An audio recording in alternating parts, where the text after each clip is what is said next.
अरविंद स्वामी हे दक्षिणेतील अभिनेते आहेत। त्यांनी इंडस्ट्रीला एकापेक्षा एक हिट चित्रपट दिले आहे। आपल्या दमदार अभिनयाच्या जोरावर ते प्रेक्षकांच्या मनावर राज्य करत असे। या अभिनेत्याने दाक्षिणात्य चित्रपटांबरोबरच हिंदी चित्रपटांमध्येही आपल्या दमदार अभिनयाची चमक दाखवली। कौटुंबिक व्यवसाय सांभाळण्यासाठी त्यांनी सिनेसृष्टीतील आपली चमकदार कारकीर्द सोडली, परंतु जेव्हा त्यांना पुन्हा अभिनय सुरू करायचा होता तेव्हा त्यांचा अपघात झाला।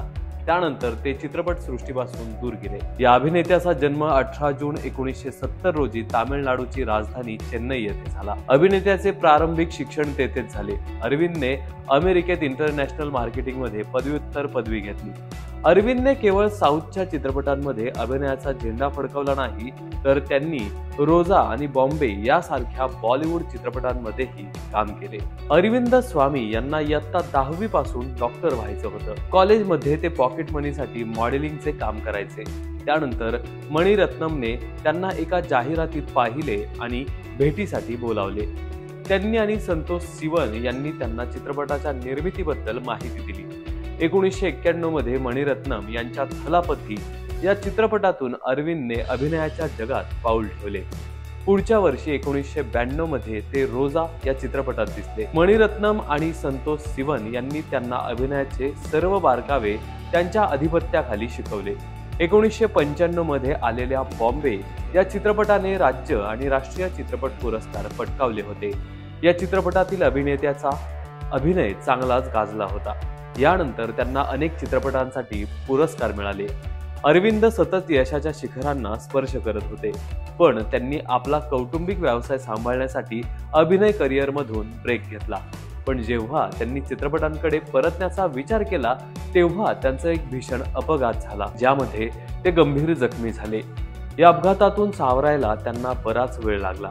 अरविंद यांच्या बॉलिवूड करिअर बद्दल बोलायचे झाल्यास त्यांनी 1998 मध्ये 7 रंग के सपने या चित्रपटाद्वारे बॉलिवूडमध्ये पदार्पण केले। या चित्रपटात त्यांच्याबरोबर जुही चावला होती, मात्र पडद्यावर हा चित्रपट काही विशेष करू शकला नाही। मात्र अभिनेते अरविंद स्वामी यांनी वेगवेगळ्या भाषांमध्ये चित्रपट करून बरीच प्रसिद्धी मिळवली। अरविंद स्वामींची निव्वळ संपत्ती आणि व्यवसायाचे साम्राज्य। 2000च्या दशकाच्या सुरुवातीपासून ते एक यशस्वी व्यावसायिक होते। त्यानंतर 2005 मध्ये त्यांनी आजपर्यंतचा व्यवसायातील त्यांच्या सर्वात यशस्वी प्रयत्न सुरू केला। त्यांच्या दुखापतीपूर्वी स्वामींनी टॅलेंट मॅक्सिमस या कंपनीची स्थापना केली, जी भारतात वेतन प्रक्रिया आणि तात्पुरते कर्मचारी नियुक्त करण्याचे काम पाहते। रॉकेट रिच यांसारख्या एकाधिक मार्केट ट्रॅकिंग पोर्टलनुसार 2022 मध्ये टॅलेंट मॅक्सिमसची कमाई तब्बल $418 दशलक्ष म्हणजेच 3300 कोटी रुपये होती। 1994 मध्ये गायत्रीशी लग्न, 2010 मध्ये घटस्फोट, 2012 मध्ये अपर्णाशी लग्न। अरविंद स्वामींनी 1994 मध्ये गायत्री यांच्याशी लग्न केले। त्यांना अधीरा आणि रुद्र ही 2 मुले आहेत। मात्र 15 वर्ष एकत्र राहिल्यानंतर अरविंद स्वामी आणि गायत्री यांचा 2010 मध्ये घटस्फोट झाला।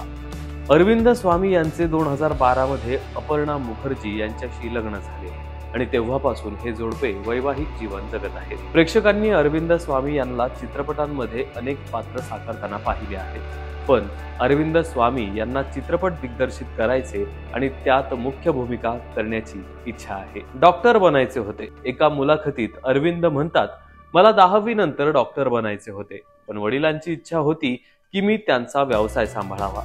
कॉलेजच्या दिवसात मी पॉकेट मनीसाठी मॉडेलिंग करायचो। नंतर मणिरत्नम यांनी मला एका जाहिरातीत पाहिले आणि मीटिंगला बोलावले। यानंतर त्यांनी संतोष सिवन यांनी मिळून मला चित्रपट आणि अभिनयाचे बारकावे शिकवले। मणिरत्नमने मला पहिला ब्रेकही दिला, जो थलापतीमध्ये होता। रोजा चित्रपट। अरविंद स्वामी हे तमिळ, तेलुगू आणि मल्याळम चित्रपटांमध्ये सुपरस्टार आहेत, पण त्यांना हिंदी चित्रपट सृष्टीतही प्रेक्षकांचे भरभरून प्रेम मिळाले। अरविंद यांनी 1991 मध्ये मणिरत्नम यांच्या थलापती या चित्रपटातून अभिनय क्षेत्रात पदार्पण केले। यानंतर 1992 मध्ये ते मधुसोबत रोजा चित्रपटात दिसले। राष्ट्रीय पुरस्कार मिळालेल्या रोजा या चित्रपटामुळे अरविंद यांच्या करिअरला खूप साथ मिळाली। हा चित्रपट तामिळमध्ये प्रदर्शित झाला होता, पण त्याचे हिंदी डबिंगही खूप गाजले होते। रोजा या चित्रपटासाठी अरविंद यांना फिल्म फेअर सर्वोत्कृष्ट अभिनेत्याच्या श्रेणीत नामांकनही मिळाले होते। तर मित्रांनो, ही माहिती तुम्हाला कशी वाटली आम्हाला कमेंट करून नक्की सांगा। आणि हो, हा व्हिडिओ जर का तुम्हाला आवडला असेल तर नक्कीच आमच्या पेजला लाईक करा, आमच्या पेजला फॉलो करा आणि आम्हाला यूट्यूबवरही सबस्क्राईब करायला विसरू नका। धन्यवाद।